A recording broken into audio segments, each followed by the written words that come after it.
الاستيعابية تقدر ب 15600 متر مكعب من المياه العادمة يوميا، والمياه تصلها من محطتي للضخ بكل من سيدي قاسم وزرارة. الهدف من هذه المحطة هو معالجة مياه الصرف الصحي المنزلية عن طريق أحواض بيولوجية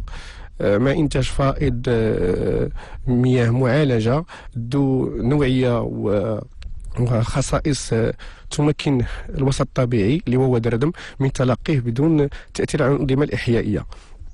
مع بالإضافة إلى إنتاج حمأة مجففة يمكن استعمالها كأسمدة عضوية.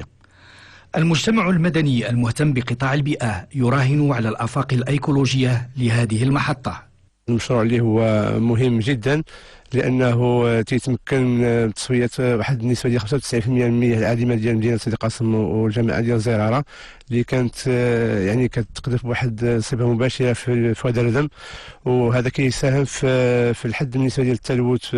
في المياه بصفه عامه، لان تعرفوا بان ودردم هو واحد الرافد مهم للنهر ديال سابو، وبالتالي الا حدينا من التلوث ديال ودردم تنحدوا